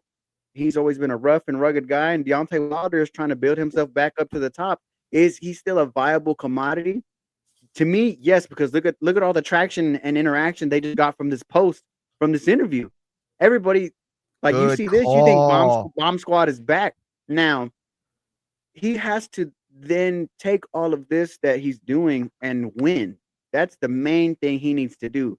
He needs to beat Derek Chisora, then maybe go set up a fight with Big Baby Miller or just Andy Ruiz, somebody else that's in that next tier that's in around with him to build up back to those names, because he can still fight and take out these guys on the lower level. But if he jumps back up to if he tries to fight a Caballero, if he tries to go at a Usyk, if he tries to fight Fury or AJ, he's gonna get beat. But to me, I think it's still okay for him to be fighting. Beat Chisora. I do feel like if Wilder has a good showing in a tough competitive fight and maybe drops a decision or even gets clipped, but he's clipped in the middle of a war, I think that's okay. What you can't have is another Joe Parker, Zalal Zhang performance. You've got to be aggressive. You've got to look good. Nobody's going to expect Wilder to outbox anybody. And now if he's in there and he hurts Chisora hurts him, they're exchanging, and he gets clipped, I think that's acceptable. Yes, that's going to be a rough ass fight. It's going to be rough. Agreed. So for me, I need to see Wilder fighting with confidence. Even if he doesn't win, I need to see him fight with some confidence. He needs to channel, because the last time we saw him fight with confidence was when he dropped Fury in the third fight. Yes. And that was the last flashes of confidence we've seen in Wilder. So if he can show that against Chisora, I think he's fine. But if he goes in there and is just looking timid, looking frantic again, and looking like he's afraid to be in there, I think it's a wrap. I caught his fight with the guy when he fought in Kansas in the bingo hall. He looked good there, aggressive. Granted, it's against, some fucking guy that has to go clock in at the warehouse after the fight. But, that's what you need. George Foreman, Bummer of the Month Club. That's kind of something you need. So was that enough to give him confidence? I don't know. That'll be the big question. I think he needed another, cab driver type of fight. Yeah, I think you're right. I think he did. He needed a few more fights like that in Alabama, just knocking out dudes you find riding around town, boy. Because even that guy that he fought, it took him a while to get him out of there. It took him a good little while to get him out of there. The right hand was landed, but it wasn't thudding and superly putting damage on this guy. But no, you're absolutely right. I agree. If he is in a tough bang out fight with Chisora, gets clipped, and if he looks competitive, mainly, if he looks competitive, I'll accept it and he can keep going on. But just like, Max was saying, if he's back deer in the headlights and he's got the oh shit face as he's getting caught by a jab, then it's time to hang it up, bro. It's over. Hell yeah. You're absolutely right. Listen, I want to thank you all for coming on and talking the boxing talk. I got one last topic. It's wrestling. And I want y'all's thoughts. Okay. Everybody's talking shit about the new era that WWE keeps trying to, insist is a thing, right? But we got Joe Hendry some gold out of nowhere on a Tuesday night. Joe Hendry won the NXT title in a ladder match. And Matt, I want to start with you. Do you feel like this is a real new era? And what do you think of Joe Hendry winning the title? Too late or just no? I don't think it's too late because you just had that influx of talent go up to the main roster. You lost a big name in Obafemi. There's no telling who else is going to go up next on the men's side of the roster, but I think Joe Hendry is the perfect champion to take over right now because I think he's going to be a bridge to the next champion. And there's not a real, in terms of the NXT verse, there's not a good babyface name to take on, to be on as champion and take on a lot of these heels. If you look around at the landscape of NXT, it's a lot of heels out there, bro, that could buy, that people that could buy for a world champion, for the championship in NXT. A lot of heels that are on the top side of the main event scene. Now, Joe Hendry himself, I mean, he's not as hot as he was a couple years ago when he was all over the internet. People were singing his song, and he was down in TNA, kind of crisscrossing across the world and the indies. But I think he's a good choice for NXT. Now, in terms of this new era, I don't think it's a new era. I think it's still the same thing we've been dealing with since Triple H took over creative. It still needs a lot of improvement, but he needs to, especially if Unreal is what it is from what we see in the creative department, he needs to stop second guessing himself and he needs to kick a lot of these people out of the creative room and go with the ideas he originally thinks of. Especially from this second season that I saw, he's got the right ideas. He's just being heavily influenced by the people around him that make him think this is the direction we should go. But in terms of Joe Hendry being the champion, I think that's the right champion. I think a lot of people were saying like a Tony D'Angelo should have been the champion. But to me, he's been like ice cold since he's been written off and was away. Bad. But now that he's back, kind of eyeing the title, I don't know. Maybe if you warm him up, build him up, get him in an Ethan Page feud, a Ricky Saints feud, build him back up to that kind of level, then maybe. But we'll see in NXT. Max, before you go, you weren't on this week to talk about the Roman Reigns CM Punk promo battle. Matt and I were able to watch along, and if you haven't gotten a chance to go, make sure you tap in. It's on X, on YouTube. You could get the playback Monday show where we watched the recap and had a really good, interesting post after our show.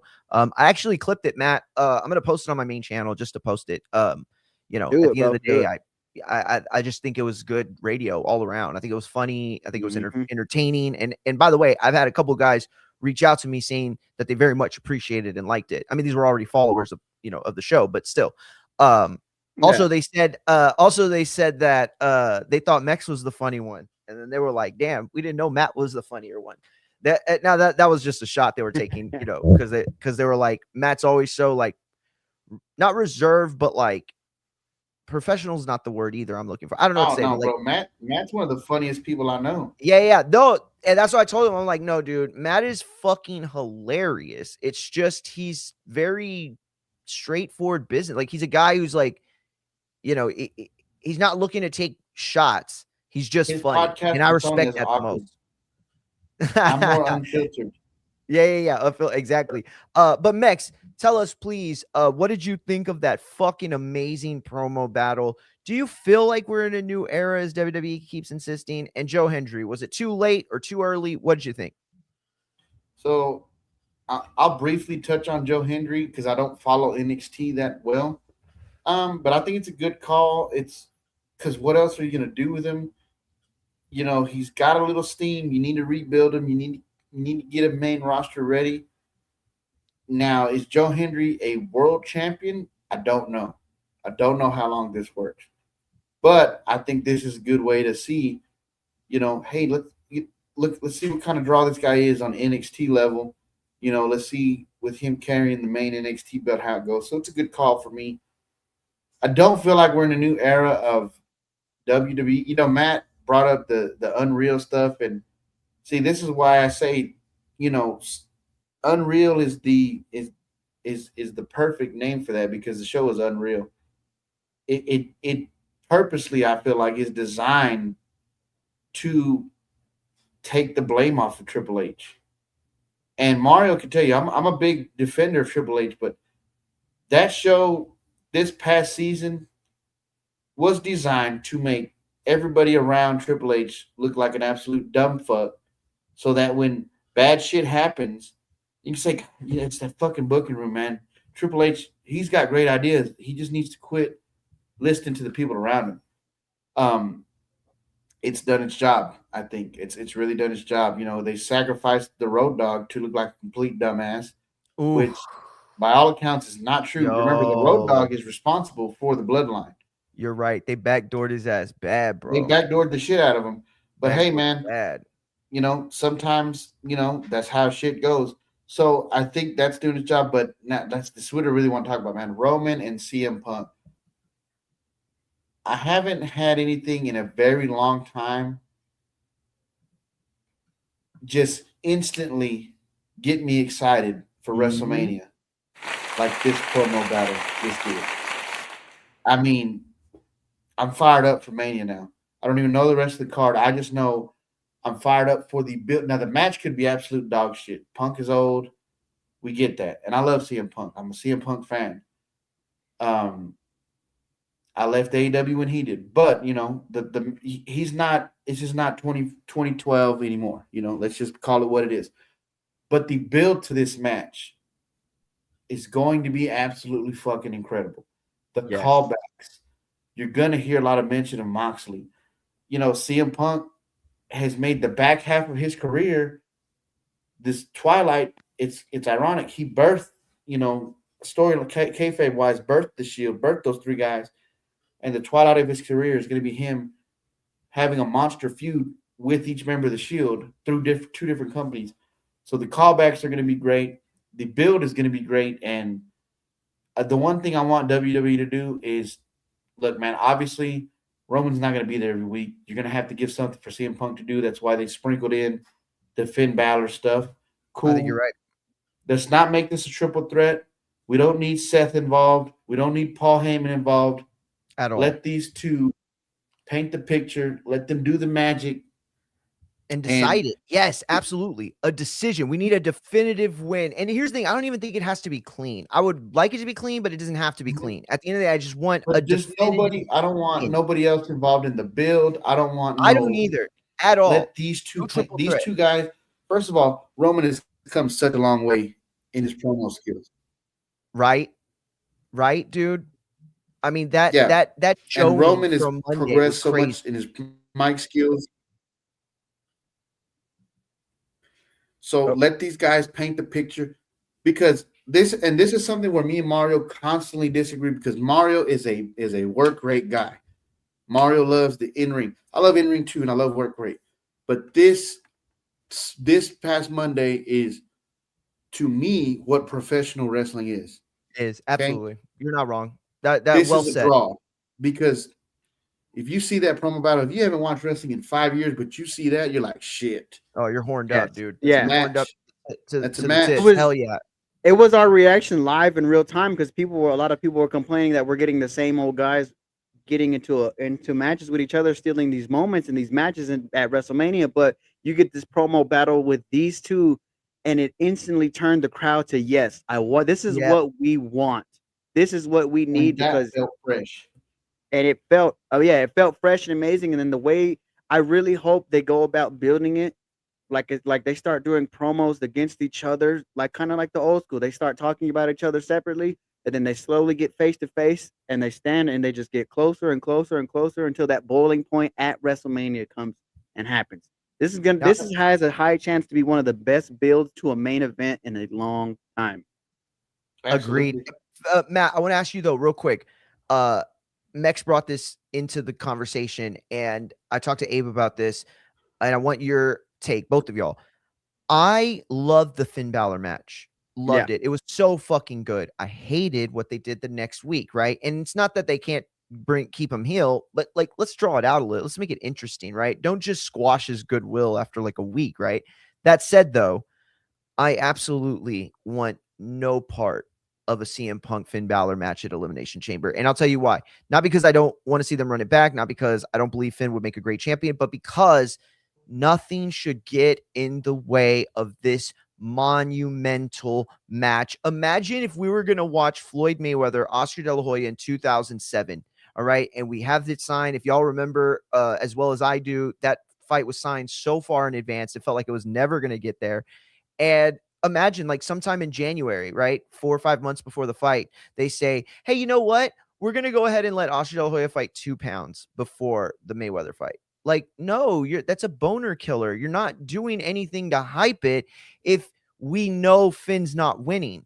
And here's the other thing. Let's say Finn does win. Why on earth would you ruin this match? So let's not even insult the fans' intelligence and have that match. Let's just keep both Punk and Roman on TV, but out of meaningful competition. Matt, what do you say to that? I get it, but it's the fact that they established that Finn Balor is going to get a match, right? Because right before that promo battle started, he addressed Finn Balor. And to me, like, I understand, like, let's not risk anything. Let's not put anything that is really meaningless, because I think I'm one of those people that think Finn Balor is going to get that match in Chicago, because in that card, you have to have Punk. It's Punk in Chicago. You have to have that. Like Piper in Portland. You got to have this guy headline in one of the biggest stages he's ever had. Now, I understand. It all matters of what they're going to do with Finn, because I don't know how they get Punk out of it. I don't think you beat Finn clean again, especially if you're not going to turn him babyface, or if you're not going to make him a conflicted heel where he's just in between floating, maybe getting out of the Judgment Day. But like, I get everybody's point of why do it like this, just keep them safe and keep them locked in on each other. But it's just a simple fact. You got to have Punk on the card in a match at some point. And they've already established that Finn Balor is going to get a match. And there's no better place than Punk Balor in Chicago, because they just did it in Finn Balor's hometown. So that little mini story is set right there. Okay, now the return is going to be in Chicago. Now I'm going to fight you on my home. The crowd's going to hate you now. Well,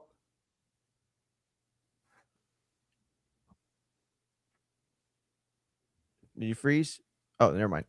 You cut out. You cut out at the very beginning. A match build. I think there will be a match build for Chicago, but I don't think that Finn will make it to the match with Punk. My gut is telling me they're going to implode the Judgment Day altogether. I believe that Liv Morgan's match for the title is going to be a triple threat match. Raquel's going to be involved. And I believe Dom is somehow or the other going to find his way into crossing Finn Balor. And I think we get Dom and Finn at Mania. Oof. That way, bad at all. Finn can still have some heat and Yep. you know, something going on for post Mania. You know, maybe get a fuck finish of Dom, but then you know Finn gets the blow off on Raw. He's still hot now. He can move back into the title picture. You know, I think that's the direction we're heading. So I think yes, there will be a match build for Elimination Chamber. I don't think we get the match in the ring. Yo, I appreciate both of y'all tapped in. I appreciate both of y'all coming on. Listen, we're going to be live in 2 more hours to do the AEW watch along. See if AJ Styles shows up. I'm not banking on it. Not going to hold my breath, but we'll be along watching anyway. Y'all are more than welcome to jump back on. But yo, for real, this chemistry is working really well. 2 people in IG and then on my DMs too saying how awesome it is when both Mex and Matt are on. And so yeah, shout out to you, Kenny. Shout out to you, Coach Rivera. Shout out to you. Where's the other one? Billy Boxing, I think it is. Bully Boxing. There you go. Bully. So yeah. Appreciate all of y'all. Appreciate the comments. Appreciate everything. We'll be back in a couple hours.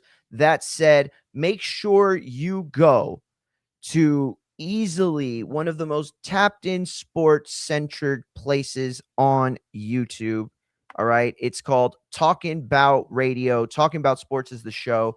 Machine Gun Matt has a very big week this week. We all do with the Super Bowl coming up. He's going to give you his picks. He's going to give you his parlays. And he's going to tell you what color Gatorade will be thrown on the coach. He's going to tell us all that. And he's going to do that tomorrow. So make sure you're following him. We'll be back tomorrow to talk about the Ball Figueroa fight. And then we'll be live on Friday for that as well. Mex, Matt, appreciate both of y'all for tapping in, man. Yes, Mex, sir. give out your socials real quick, or whichever ones you want.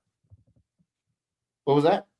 Give out your social, whichever one you want people to follow you. Oh yeah, so no, just follow. The best way to get a hold of me, follow me on IG, Supermex_56.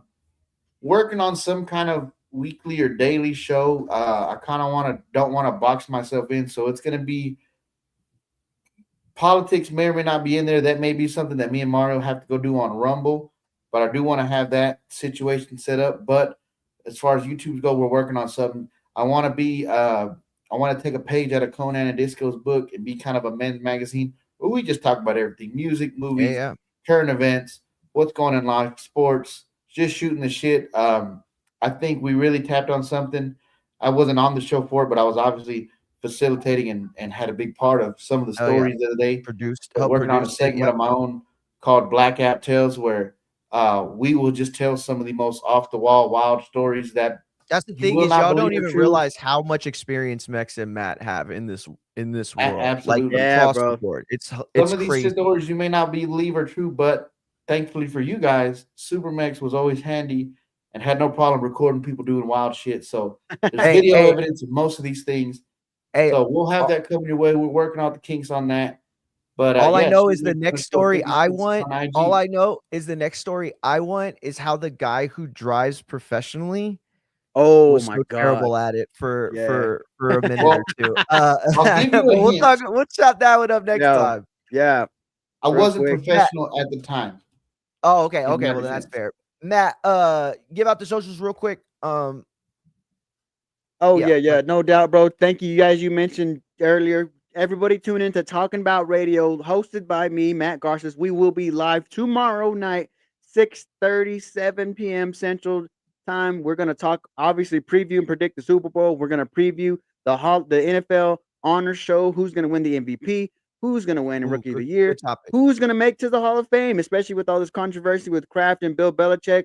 Who's the first ballot and who's not? Not only that, the NBA trade deadline is coming up this week. Should be tomorrow. It should be tomorrow.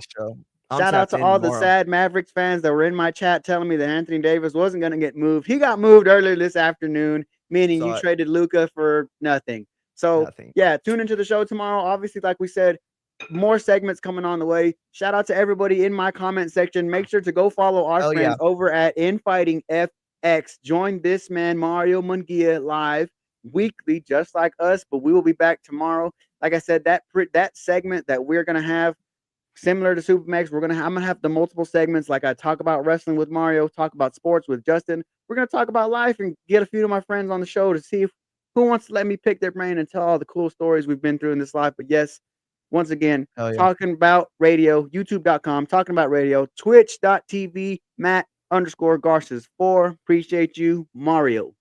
Yeah, and like he said, real quick, subscribe to this channel, subscribe everywhere. Mario works hard. He's been in the game for years. You know, get this man's follow-up. I've known Mario for probably a decade now. Me and Mario are the best boxing commentary team that never got recorded, unfortunately. That's right. That's right. I forgot about that. Follow my man. He's worked hard. He's good for it. And one last thing, fuck Tony Khan. Yo, I knew he was gonna go out with something. Yo, until later tonight. Appreciate all y'all. Peace.